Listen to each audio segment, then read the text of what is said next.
The woman at my door said, "I'm Emma. I'm your son's daughter." And I hadn't heard my son's name in 25 years.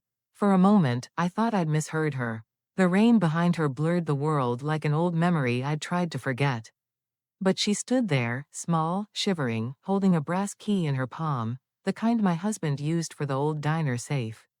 "My name's May Bennett," I finally said, my voice barely above a whisper. "Who sent you?" She looked up, eyes so much like his it nearly stopped my heart.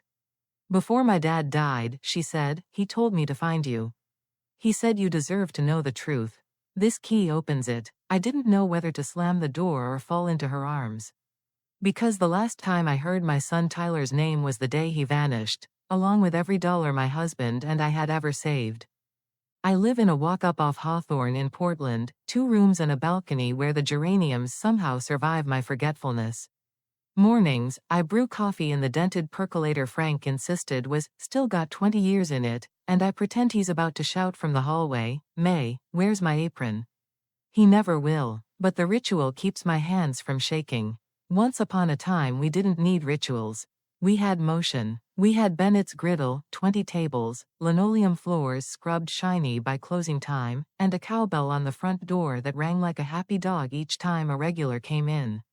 Frank cooked. I ran the front. Our son Tyler took the Saturday dawn shift, shaggy-haired and forever late, yet somehow already sweating by 6:15 a.m., flipping pancakes for roofers who called him "kid" and tipped in crumpled singles. Frank didn't trust banks. He said the only safe place for a future was a safe you could touch. So the diner had 2, the brown register safe for daily deposits, and a green, heavy, steel one bolted into the office wall, our down payment fund. 18 years of tips, holiday cash, the winter we did doubles to replace a broken griddle. If I close my eyes I can still hear Frank humming while he spun that dial at close, a private lullaby to hope. Tyler knew the combination because he was part of the hope. We made a game of it. Each time he remembered to refill the syrup caddies or mop without being told, he got to turn the dial to the last number. "Trust is practice," Frank would say, clapping our son on the shoulder. "You learn it like muscle." And then one January morning I heard a sound I have never been able to forget. Not a crash, not a shout. A soft, ugly thud. I pushed through the office door with a joking, "Frank, you dropped the," and froze. My husband was on the floor, turned halfway to me, eyes wide, lips gray. Behind him the green safe hung open like a mouth. Empty. I screamed his name. I screamed and nothing changed. By the time the paramedics lifted him, the cowbell at the front door had stopped ringing for good. The police were polite at first. Then practical. Only 3 people knew the combination, they said. Me, Frank, and Tyler. They asked where Tyler was. I said probably late again. They asked if we ever had trouble at home. I said we had bills and love and sometimes both at once. They asked me to list everything we kept in the safe. Numbers make grief easier to catalog. I listed, and the officer's eyebrows pulled together sharply when I finished. Hundreds of thousands. Our life. Tyler was gone by nightfall. His car missing from the street. His phone dead. His apartment stripped to bone, mattress, lamp, a cereal bowl in the sink with milk dried like paint. The detective rested a heavy hand on my kitchen table and told me, gently, to prepare for a long process. The words tasted like chalk. People did what people do. They whispered, "Poor May," they said. "Boys," they said, as if boys had ever been an explanation for a whole man's disappearance or a whole heart's stopping. Women from church brought casseroles I could not swallow. The alderman sent a sympathy bouquet that smelled like a funeral home, because it was. I buried my husband with our surname etched into granite and my son's name caught like a splinter in my throat. Bills do not grieve. Rent came due. Insurance argued. The new owner of the building gave me 3 months to get current or get out. Sympathy, he explained, isn't a business model. I sold our booths for pennies and the griddle for a number that insulted me and took the insult anyway. I kept the cowbell. I couldn't throw out the sound of welcome. After the diner, life got narrower. I worked mornings at a bakery that sold scones with names longer than the line. Afternoons I cleaned houses that smelled like rich lemons and quiet. Nights I stocked shelves at a pharmacy where the teenage manager called me, "Ma'am," like an apology. Some winters I turned off the heat and slept in socks. Some summers I ate eggs and toast for a week because the fridge had only eggs and bread. I learned you can hold a cracked thing together if you keep your hands steady enough and nobody looks too closely. Sometimes, when rent was due and my checking account was gasping, money appeared. Not a windfall, just enough. A credit on a hospital bill I'd been fighting for months. A processing adjustment on my car repair that made no sense but was stamped paid. I told myself it was mercy in the machinery. I learned to say thank you into an empty room. Portland changed around me. Food carts rose where our diner once stood. Young couples walked dogs with sweaters. I learned to stop flinching when I saw a tall man with a similar gait to my boy, until he turned and wasn't. Years folded themselves neatly, then messily, into decades. When people asked about family, I kept it simple. Frank passed, I'd say. My son lives out of state. Both were true, if not precise. Truth has edges that can cut you if you don't handle it with care. I was 67 when Emma knocked. I had been painting the balcony rail the color of optimism. Someone at the hardware store called it sea glass, and the lid was still balanced beside the brush when the doorbell rang. She stood in the hall, rain prints on her denim jacket like small maps. The key in her palm gleamed the way a memory does right before it hurts. You should come in, I managed. It's warmer inside. She didn't look like trouble. She looked like the echo of a life interrupted, Frank's eyes, Tyler's stubborn jaw. She walked past the cowbell I'd hung beside my apartment door, and it rang once, a brittle, lovely note. I made tea because that's what women my age do when we need a minute to gather ourselves into person shape. She wrapped her hands around the mug like she hadn't been warm in a while. We sat at my small kitchen table. The percolator ticked as it cooled.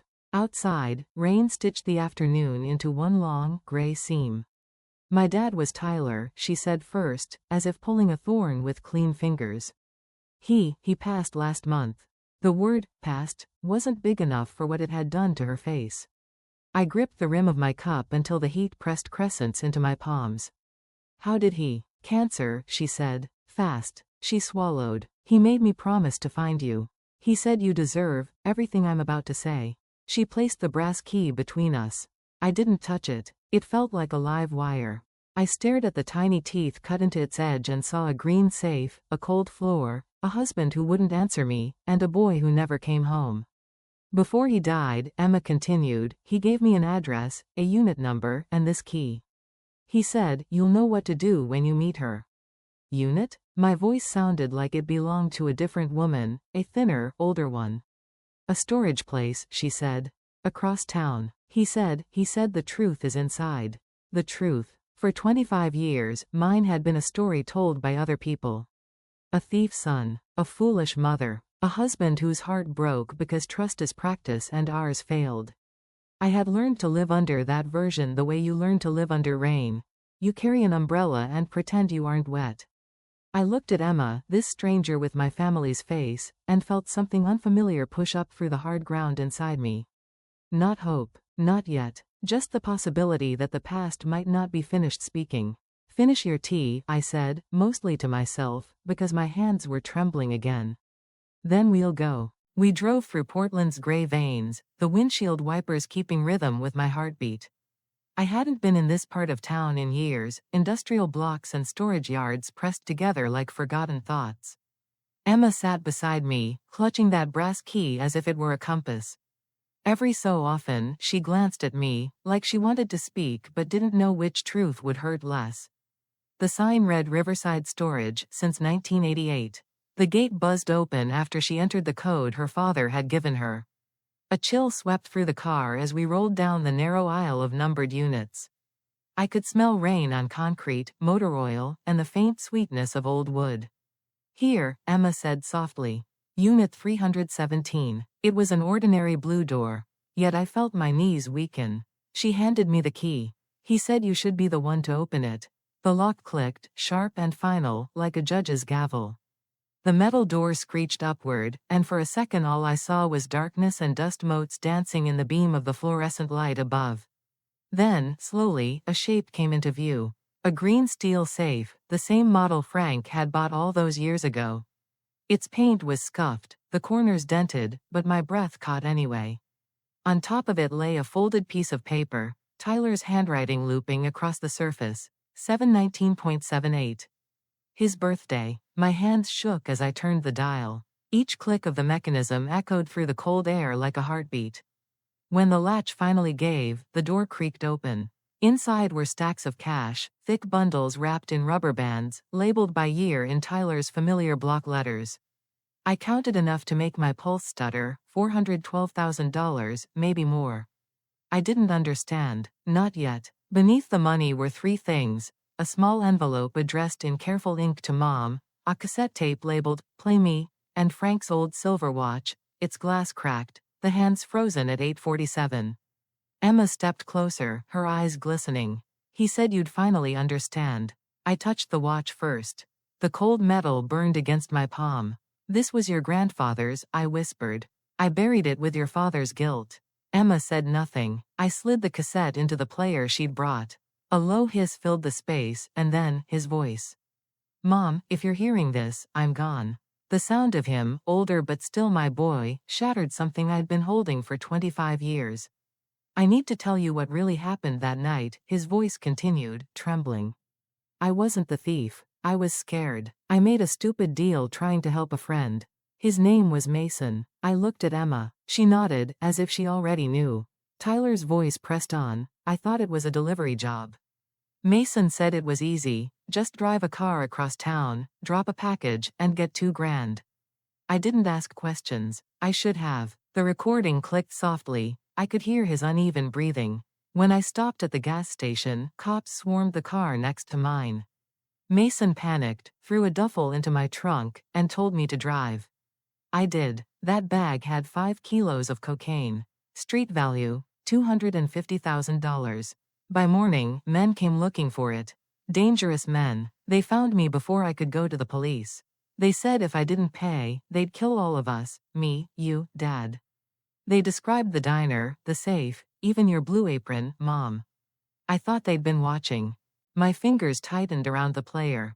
His voice was shaking now, almost breaking. "I didn't steal from you. I used the money to pay them so you wouldn't die. They said if I ever talked or came back, they'd finish what they started." 2 days later, I heard Dad died. I wanted to come home, but I couldn't. I couldn't face you. I went across the border, worked under fake names. I sent money whenever I could, quietly. I wanted to make it right. He paused. I could hear him swallow. "I know you got those envelopes from Anonymous. That was me. Every time something got paid off, that was me trying to say sorry. I watched you rebuild from nothing. You taught me how to stand again, even when I wasn't beside you." The tape clicked once more, softer this time. "Now I'm sick, Mom. I don't have long. I saved everything I earned, every dollar I could. It's all here. It's yours. I just want you to live again. And if you can, forgive me. Tell Emma who her grandfather was. He wasn't a fool for trusting people. He was good. So were you." Then silence. I sat there for a long time, the tape spinning until it hissed to an end. My cheeks were wet before I realized I'd been crying. Emma reached out. "He wanted you to know." I nodded, unable to speak. For years I had carried the story everyone told me, that my son was a thief, that my husband died of heartbreak. But now the truth burned through those lies like sunlight through fog. Frank hadn't died because of betrayal. He'd died believing one. Emma took a deep breath. "There's more," she said, pointing at a folder wedged in the corner of the safe. Inside were bank statements in Tyler's name, transfers labeled for Mom, hospital, auto repair, rent support. Every unexplained blessing of my last 20 years lay documented before me. Each time I'd whispered, "Thank you, whoever you are," I'd been speaking to my son. I ran my fingers over the bills, over his careful handwriting. "He was here all along," I murmured. Emma knelt beside me. "He said he drove by your apartment sometimes. That he couldn't knock. He thought you hated him." "I thought he was dead," I said, voice breaking. Every day, I buried him a little more. The rain hammered against the metal roof above us. Outside, thunder rolled over the city, low and heavy. I folded the letter and pressed it to my chest. He wanted to protect us, and it cost him everything. Emma's gaze softened. "He used to say you were the strongest woman he'd ever known." He said one day I'd understand why. For the first time in decades, I let myself cry without shame. The storm outside joined me, loud and relentless, washing the dust off everything it touched. When it finally eased, I locked the safe again and handed the key to Emma. "We're not done," I said quietly. "If he built this truth for me to find, there's more to uncover." He mentioned a friend, Mason. "I need to know what really happened." She nodded. "I can help." As we stepped back into the night, the clouds split just enough for the moon to spill silver across the wet pavement. I looked at the key in my hand, its grooves catching the light, and thought of all the years it had waited to unlock the only thing that ever truly mattered, the truth. I didn't sleep that night. The letter lay open on my kitchen table beside Frank's watch and the empty teacup from hours before. Every time I closed my eyes, I heard Tyler's voice on that tape, scared, apologetic, but still my boy. The boy who once burned pancakes at age 12 because he was determined to make breakfast for me on Mother's Day. The boy who disappeared before I could tell him that one mistake didn't erase everything good he'd ever done. At dawn, the city outside was quiet, just the hum of buses starting their routes and the cry of distant seagulls from the river. I stared at the green safe key until the metal imprint seemed carved into my sight. Emma had gone back to her motel. She'd offered to stay with me, but I needed to be alone, to grieve properly for the man I had cursed for decades. By 8 o'clock, I was sitting at my desk, laptop open, searching for one name, Mason Reddick. Portland had 1,000 Masons, but only one matched Tyler's age range and had an arrest record. 2 duos, a string of petty thefts, and 1 sealed file for drug trafficking in 1999, the year Frank died. My stomach knotted. I dialed the number listed for his last known business, a used car lot out in Troutdale. A young man answered. "Reddick Auto," he said brightly. "May I speak to Mason Reddick?" A pause. Then, "He's not in today." "Who's calling?" "An old friend," I lied. "Tell him May Bennett called. He'll remember." I hung up before the kid could ask questions. My heart was hammering like it wanted out of my chest. By noon, curiosity had turned to purpose. I took the bus to Troutdale, the same route I used to ride to the bakery in my lean years. The lot sat between a shuttered diner and a tire shop, rows of cars gleaming under thin sunlight. Mason came out wiping his hands on a rag, gray now, heavier around the middle but still recognizable from the photograph I found online. The smile of someone who once thought rules were optional. "Can I help you, ma'am?" he asked. His eyes flicked over me, polite but cautious. "You already did," I said quietly. 25 years ago." He froze. "Do I know you?" "I'm May Bennett," I said. "Tyler's mother." Color drained from his face. The rag slipped from his fingers. For a long moment we stood in silence between the rows of cars, the past stretching thick between us. "I thought you were dead," he finally muttered. "Not yet," I said. "But my husband is. And my son, because of you." He looked away, jaw tightening. "You don't understand what happened." "Then explain it." He motioned toward a small office and gestured for me to follow. Inside, the air smelled of stale coffee and old rubber. He sat behind the desk, hands clasped. "Ty never told you everything." "I've heard his side," I said. "Now I want yours." Mason exhaled slowly, rubbing his temples. "We were stupid. Kids playing grown up. I was in over my head, owed money to people I shouldn't have. I told Ty it was just a delivery. He believed me because he trusted me. When the deal went bad, they came after both of us. He begged them to leave me out, said he'd pay. He gave them your money, May. Every cent. Then he told them he'd leave town and never look back.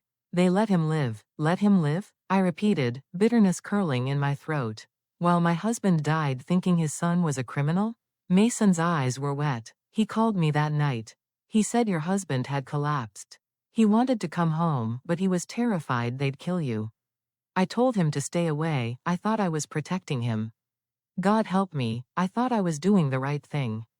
I stood slowly, the air thick with gasoline and regret. "You ruined 3 lives." He didn't argue. He opened a drawer and pulled out a small cassette tape. "He sent this to me years ago. I never listened. I couldn't. Maybe it's time you had it." I hesitated, then took it. The label said only one word, truth. Back home, I sat by the window where Frank's watch ticked beside a vase of wilted daisies. The tape hissed, then a voice I didn't expect, Mason's. If anyone hears this, it means I'm finally admitting what I did, he began. Ty wasn't the thief. I was. I brought the trouble. I took his life from him and made him carry my guilt. He gave up everything to save his family. I've lived with that every day. I pressed my hand to my mouth. I don't expect forgiveness, the recording continued. But if May Bennett ever learns the truth, I want her to know her son died trying to make right what I broke. He was a better man than I'll ever be. The tape ended with a faint scrape, as if he'd dropped the recorder before stopping it. I sat perfectly still, afraid to breathe, afraid the world might collapse if I did. Outside, rain began again, slow and steady, washing the grime off the city. Later that evening, Emma returned. I played the tape for her. She covered her face with her hands. He always said there were things he couldn't tell me, she whispered. Now I know why. We sat in silence. Then I opened the safe again and took out the envelope marked Mom. Inside was a folded document, a vehicle title registered in my name. Beneath it, a note written in the familiar scrawl that had haunted my dreams. Greater than, there's a truck 3 blocks from your apartment. Check the lot behind Miller's Hardware. It's yours now. Emma and I went together. The lot was dark except for a single flickering bulb over a white food truck, the name May's Griddle painted across its side in cheerful red letters. My old logo, the same one Frank had sketched on napkins decades ago, shone beneath the light. I stepped inside. The smell of fresh paint and coffee beans hit me. The counter gleamed, stocked with brand new equipment, menus pinned neatly to the wall. Frank's pancakes, Ty's burgers, Emma's espresso. I laughed through tears. Tyler had built me a new beginning out of the ashes of the old one. Emma turned on the radio that sat near the register. It crackled, then played the last track on the cassette, Tyler's voice, soft and fading. Greater than, Mom, if you're hearing this, it means I'm gone. Don't forgive me, just live again. The truck, the money, they're yours. Teach Emma how to make Dad's pancakes. Keep something of us alive. His words filled the little truck like sunlight breaking through clouds. I leaned against the counter, crying and smiling at the same time. For the first time in decades, I didn't feel empty. I felt whole, broken pieces rearranged into something new. Outside, dawn began to edge the horizon pink. Emma took my hand. So, what do we do now? I looked around the shining kitchen that smelled of coffee and memory. We open for business, I said. And for the first time in 25 years, the sound in my heart wasn't grief. It was the cowbell of a door swinging open, welcoming someone home. We opened the truck on a Tuesday because Tuesdays never expect much. Emma hung a chalkboard sign, coffee, pancakes, second chances, and I set Frank's old watch beside the register, its cracked face catching the soft morning light. I wore my apron from the diner, the blue faded to kindness. When I flipped the first pancake, the batter sizzled like applause. Order up, Emma called, cheeks pink from the steam. She moved like Tyler, quick, careful, a little stubborn when I tried to lift anything heavy. People wandered over from the bus stop, from the yoga studio, from lives I didn't know. Strangers took a bite and closed their eyes.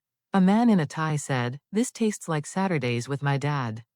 I had to turn away for a second to breathe. By 9, the line curled down the block. Someone slid a 20 into our tip jar and whispered, "Welcome back."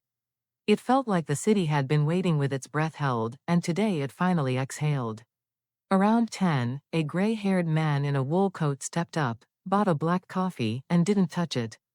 He studied the watch, then my face, as if checking a map against the weather.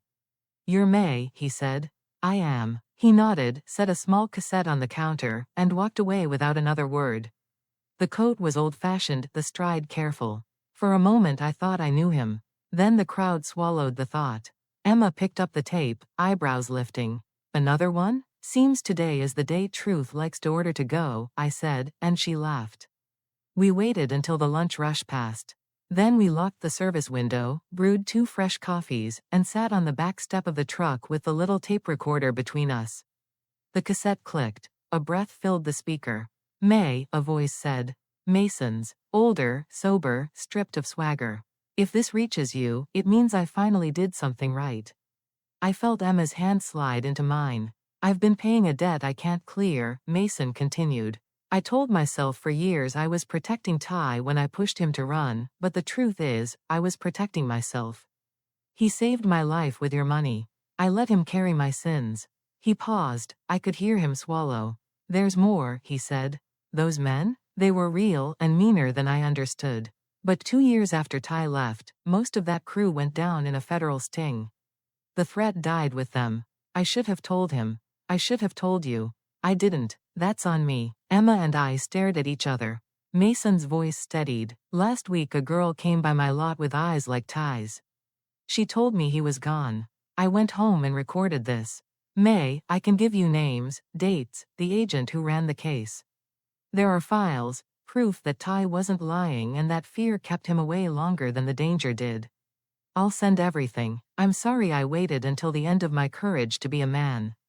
The tape clicked off. The alley hummed with delivery trucks and afternoon sparrows. Somewhere a dog barked at a mail carrier who had nothing to do with any of this. Proof, Emma whispered. He's giving us proof. I thought of Frank in the office, the safe yawning open like a wound, of Tyler's voice on the first tape, of every anonymous envelope that paid a bill then vanished. Proof wouldn't change the past, but it could set its bones in the right place. Before I could speak, the bell at our service window clanged. We hurried forward. A woman stood there, hesitant, the kind of wary carried by those who've been told they don't belong. Do you still serve breakfast? She asked. All day, I said. What can we make for you? She ordered a coffee and a stack of pancakes, like a hug. When I slid the plate across, she stared at it, then at me. My mom used to make them like this, she said softly. She died in March. I haven't tasted this since. Then eat slowly, I said. Let the memory catch up. She smiled without crying. That felt like a small, ordinary miracle. By closing, our tip jar was heavy enough to surprise my wrists. Emma counted the bills, then looked up. Grandma, she said, using the word for the first time, we made back half of what we spent on supplies today. I pressed my palm to Frank's watch and pretended its hands were moving. Tomorrow we'll make the rest. That evening, I called Mason. He answered on the first ring. I got your tape, I said.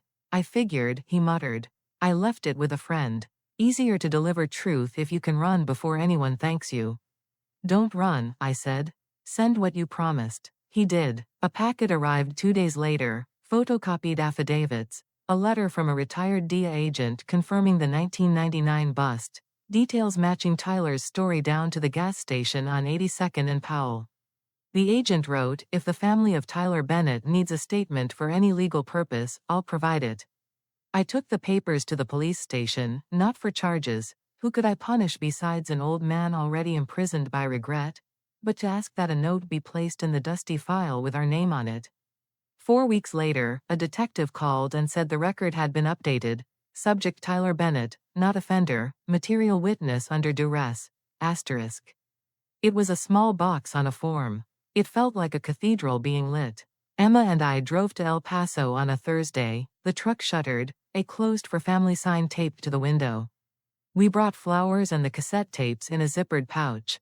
The cemetery was quiet, the kind of silence that doesn't ask questions. I knelt at my son's name and laid Frank's watch on the stone. Your father would have told you the same thing I'm about to, I whispered. One mistake doesn't erase a life. And love isn't a door that locks when you miss curfew. It's a porch light. It stays on. Emma rested her head on my shoulder. He would have liked this, she said. Us together. He built it, I answered. One envelope at a time. We flew home with lighter heads and heavier hearts. The good kind of heavy weight that means you're carrying something that matters. The next morning, I propped a photo of Tyler by the service window. Customers asked, and I told them. Not the entire saga, just the part that fits in a coffee line conversation. My son was brave. He paid for his mistake with his life. This truck is what he left me instead of sorry. Word spread. People brought their own broken pieces and set them near the tip jar. A folded apology letter never sent, a sobriety chip, a child's crayon drawing of a house. We kept a shoebox under the counter labeled losses we're keeping. It filled faster than I expected, which is to say at the exact speed humans hurt and heal. A week after the station updated the file, the gray-haired man returned. Same coat, same careful stride. He didn't order this time. He slid a business card across the counter. Dia, retired. The name matched the letter. I wanted to look you in the eye, he said. What your boy did, giving up his life for yours. Men twice his age have failed at braver with less to lose. I couldn't speak. He touched the watch with 2 fingers, a soldier saluting. We'll see that the record keeps telling the truth, he said. You take it from here. I will, I managed. After he left, Emma flipped the sign to open even though we already were. The bell sang. The grill hissed. Someone laughed. Someone cried. I poured coffee and felt the quiet click of something long stuck finally sliding into place. That night, I locked the truck and stood in the street a minute longer than necessary. Portland smelled like rain and cinnamon. A bus sighed at the corner. A kid on a skateboard rattled past. I looked at our painted name and thought, we aren't a comeback. We're a continuation. On my table at home, a new jar waits, Hope Fund in black marker. Not for us. For the girl who asked for pancakes like a hug, for the man in the tie who misses his father, for the next family trying to set their story right. I twist the lid, drop in the first bills from our tip jar, and hear the soft clink of a promise kept. Tomorrow, the cowbell will ring again. And when it does, I'll answer, not from grief, but from a kitchen where the past has a seat and the future orders seconds. I stood at Tyler's grave as the desert wind pressed against my dress. The sky above El Paso was wide enough to hold everything we never said. I placed Frank's watch on the stone and whispered, I can't say I forgive you, son, but I see you now. Completely. The word forgive had always felt too easy, too polished. What I felt was heavier, quieter, the decision to stop carrying pain that didn't belong to me anymore. Tyler made one terrible choice, then spent the rest of his life undoing it. And maybe that's what redemption really is, not being perfect, but trying anyway. Back in Portland, May's Griddle opens at sunrise. Frank's watch ticks beside the register, Tyler's photo hangs near the window, and Emma hums while flipping pancakes. 3 generations, broken, mended, still standing. If you were me, could you forgive him? Tell me in the comments, and subscribe to Life Voices for more stories like this one.